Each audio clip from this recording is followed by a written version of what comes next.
한 주간 편안하셨습니까? 네. 앞뒤 저 인사 나누겠습니다. 주님의 교회 주님의 잘 바람 쐬고 오면 얼굴에 기쁨이 보이네요, 그죠? 바람 쐬고 오시는 분들. 근데 계속 반복되는 일을 하면 얼굴색이 좋아질 수가 없죠.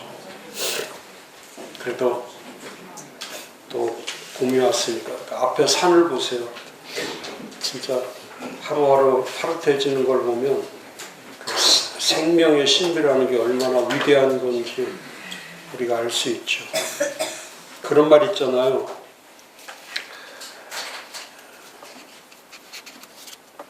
못생긴 나무 때문에 산이 유지된다고.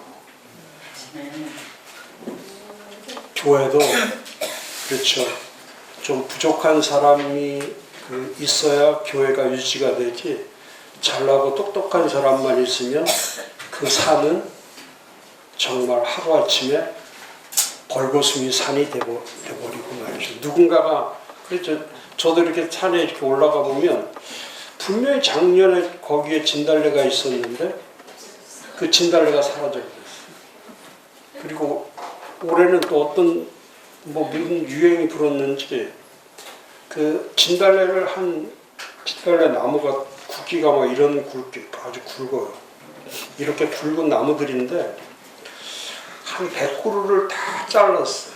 100그루를 다 잘라가지고 언제 실어갔는지도 모르게.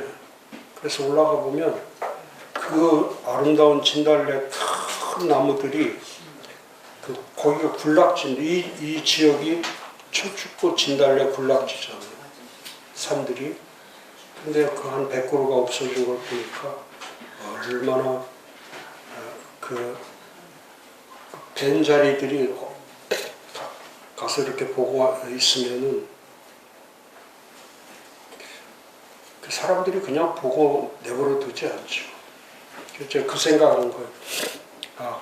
꽃도 없고 잘난 나무가 없을 때 산이 유지가 되지, 좀 아름답고 잘생긴 나무들이 있으면 그 산은 하루아침에 벌거벗은 그런 산이 되는 거죠. 사람도 똑같고 교회도 똑같아요. 너무 똑똑한 사람만 다 있으면 그 교회는 망가지죠. 그러나 좀 부족하고 못나고 좀 어리석고 갖지 못하고 한 사람들이 있기 때문에 그나마라도 교회가 유지된다. 이제 이런 생각을 저 나름대로 해보았습니다. 자, 오늘은 핵심 언어, 교회를 세울 때의 핵심 언어. 첫 번째가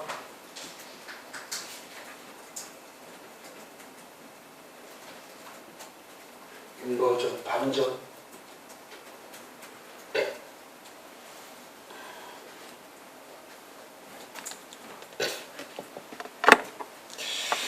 이 반전이라는 것은 반대가 되는 상태를 얘기하는 거죠. 모든 것들이 바뀌는 거였죠. 이 창조의 목적이 그거죠. 창조의 목적은 모든 것을 바꾸는 거죠. 새롭게 하는 것보다 날마다 새로워지는 것이 아니라 날마다 바뀌는 거죠. 날마다 하나님은. 그래서 성경을 보면 그 성경이 창세기부터 요한계시록까지 전부 다가 반전의 역사로 되어 있죠. 창조 시부터 시작해서 지금 그리고 성경을 깊이 지금 주일마다 탐구하고 있는데 그 성경의 탐구를 통해서 보면은 부분적으로 볼 때는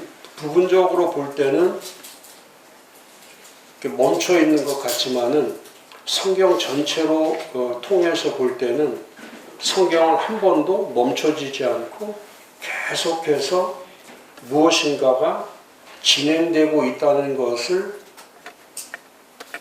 증거로 보여주는 거죠. 제가 한마디로 표현하면 하나님은 반전의 하나님이시다. 하나님이 하시는 일은 언제나 반복되는 일이 아니라 반전되는 것이다. 반복되는 것이 아니고 반전되는 것이다. 그리고 그 반전의 그 터닝 포인트 가운데 그 업사이드 다운 가운데에 가장 큰 반전의 역사는 예수께서 이 땅에 오신 역사죠. 예수께서 이 땅에 오신 반전의 역사 가운데 가장 위대하고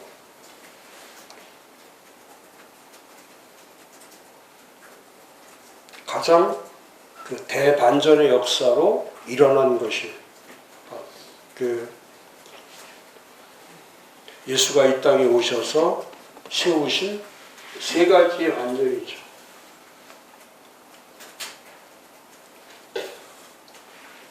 우리가 공부했던 것처럼 이 세상 나라가 예수님이 오시기 전까지는 세상 나라만 존재하는 거죠. 그리고 그 당시에 살고 있는 모든 사람도 나라는 세상밖에 없다고 생각하고 살아올 때죠. 그리고 그 세상의 나라는 한마디로 우리가 표현하면 죄와 혼란과 타락의 나라였죠. 죄와 혼란과 타락. 그 죄와 혼란과 타락 가운데서 가장 무서운 그 결과가 바로 전쟁과 죽음이었죠. 전쟁과 죽음. 그 제국주의 사고를 가지고 있는 제왕적 국가들이, 그러니까 지금도 마찬가지예요. 세상 나라는 제왕적 국가를 건설하는 게 세상이 원하는 나라 형성이죠. 세상이 나라 형성. 근데 그 세상 나라가 아무도 생각하지 않았던 세상 나라를 처음으로 예수께서 오셔서 이 하나님 나라라고 하는 천국이라고 하는 하나님 나라, 천국이라고 하는 이 어마어마한 반전의 역사를 보여주신 거죠. 하나님 나라에 대한. 그러니까 우리가 이 세상에 살면서 이 세상과 분별되어야 할 것 중에 제일 큰 것이 그거죠. 우리가 살고 있는 나라에 대한 개념이 바뀌는 거예요. 나라에 대한, 우리는 어디서 살고 있는가? 대한민국 안에 살고 있다, 뭐 지구 안에 살고 있다, 그 뜻이 아니고 이게 눈에 보이는 그 나라에서의 사는 그런 뭐 국민의 주권과 뭐 납세의 의무와 국방의 의무와 뭐 교육의 의무와 이런 것이 아니고 정말로 이 나라는 우리는 어떤 나라에서 살고 있는가. 그 반전의 역사 때문에 예수께서 오셔서 보여주신 것이 우리가 잘 아는 이 산상수 마태복음 5에서 7장이라고 하는 이 어마어마한 새로운 나라, 이렇게 죽음과 절망과 죄와 혼란과 타락으로 되어 있는 나라가 아니라 전혀 새로운 나라, 전혀 다른 나라, 그 하나님 나라를 우리에게 보여주신 거죠. 그런데 그 하나님 나라는 하나님의 창조 목적이었죠. 그래서 우리가 에덴 동산으로부터 출발된 하나님 나라의 계시, 하나님 나라의 섭리 개념은 지금도 계속되고 있는. 그러니까 그 하나님 나라가 지금까지 에덴 동산에서부터 시작해서 죽음의 심판인 홍수에 이르기까지, 그 다음에 그 민족과 나라를 중심으로 해서 세워야 될 그 나라를 하나님께서는 인간을 통해서 하나님 나라를 세운 것이 아니고, 하나님은 그 반전의 역사라고 하는 아담과 하와를 통해서 하나님 나라를 세운 것이 아니고, 하나님은 결코 사람을 통해서 세우시지 않죠. 그래서 사람을 통해서 세우지 않고 하나님은 사람을 버리고 이 믿음이라고, 믿음을 통해서만 세운다고 하는 새로운 하나님 나라 설계 방법을 전면적으로 바꾼 것이죠. 그게 아브라함의 부르심이에요. 그 전까지는 아담을 통해서 무엇인가 될 것처럼 여겨왔지만은 하나님의 목적 자체는 사람을 버리고 믿음을 통해서만. 근데 이번 주 설교도 그거죠. 하나님 나라를 사도들이 이제는 예수께서 오셔서 지금까지 예수님이 이 땅에 살아계셨다면 이 땅은 보편적 교회는 세워지지 않고 보편적 구원이라는 것은 있을 수가 없죠. 다시 말하면 가난하고 어리석고 부족하고 약하고 병들고 한 사람은 예수님이 계신 곳에 갈 수가 없죠. 예수님을 만날 수도 없죠. 예수님을 볼 수도 없죠. 그런데 예수님은 이 땅에 오셔서 특별한 구원을 위해서 오신 것이 아니라 모든 사람들을 위해서 오신 그 예수이시기 때문에 그 예수님은 하나님의 목적을 이루기 위해서 다시 그 마지막 반전의 역사가 그거죠. 세상 나라를 하나님 나라로 만들고 이 세상에 없었던 교회를 세우고 그 다음에 그분께서 홀로만 감당하실 수 있는, 아무도 감당 못하죠. 이 십자가와 이 부활 사건은 이건 아무도 못하는 거죠. 할 수 없는 이 세 가지의 이 3대 반전은 이건 예수만이 할 수 있는 이 땅에 보여주신 가장 위대한 반전의 역사죠. 근데 우리는 지금 이 안에서 살고 있는 거죠. 이 그리스도 안에서. 이게 다 그리스도 안에서 이루어지는. 그러니까 우리의 삶을 한마디로 표현한다면 예수께서 하늘로 올라가신 후에, 예수님께서 하늘로 올라가신 후에 그 다음에 이루어진 것이 우리가 아는 것처럼 이제 드디어 그 성령 시대라고 하는 이 시대를 만들어서 그 성령 시대를 만들어서 그 성령께서 이 하나님의 나라와 교회와 그 십자가 부활을 통해서 결국 하나님의 뜻을 실현시키는 그 일을 지금도 감당하고 계신 게 성령이 하시는 일이시죠.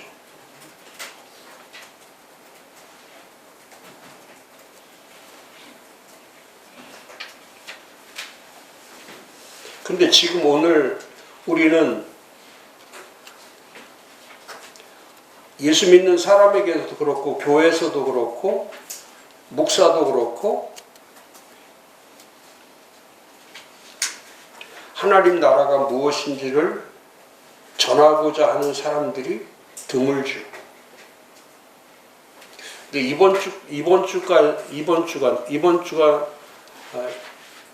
17주간인데 지금 성경 하나님 나라에 대해서 말씀을 전한 지가 17주간인데 정말 이 하나님 나라를 전할 때 이번 주도 마찬가지예요. 이번 주도 다시 이제 이 성령 시대가 사도 시대거든요. 그러니까 이 사도들이, 그러니까 예수 그리스도가 예수께서 하늘로 올라가신 후 사건, 예수님이 하늘로 올라가신 때부터 지금까지 2000년까지 계속되는 것이 뭐냐면 성령과 사도 시대란 말이에요. 성령과 사도 시대. 그러니까 그 성령과 사도 시대 때 만들어졌던 것이 우리가 잘 아는 이제 교회 시대가 온 건데, 그 교회 시대가 해야 될 일이 무엇인가?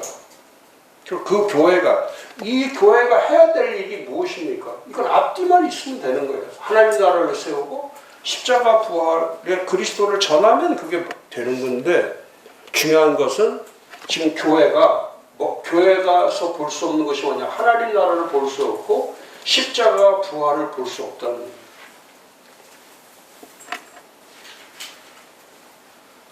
그러니까 지금도 회복이 안 되는 것이 뭐냐면 이 세 가지가 온전한 사역이 되었을 때, 이게 온전한 사역, 이 온전한 사역이 될 때는 반대로 하나님 나라의 그 완전한 회복, 하나님의 백성, 하나님의 처소, 하나님의 다스림과 이 복을 누리는 이 회복이 이루어지는 거예요. 이 회복이 이루어져요. 그러니까 이제 사도들이 전하는 말씀의 핵심이 뭐냐면 이제 세 가지만 남아 있는 거예요. 다시 세우는 하나님의 백성. 이 다시 세우는 하나님 백성에서 진짜 놀라운 것이 뭐냐면 이 사도 베드로나 사도 바울의, 그러니까 이 예수 시대를 넘어서 성령 사도 시대로 갔을 때에 그 사도의 역할 가운데 가장 역할을 잘했던 사람이 누구냐면 사도 바울과 사도 베드로죠. 사도 바울과 사도 베드로.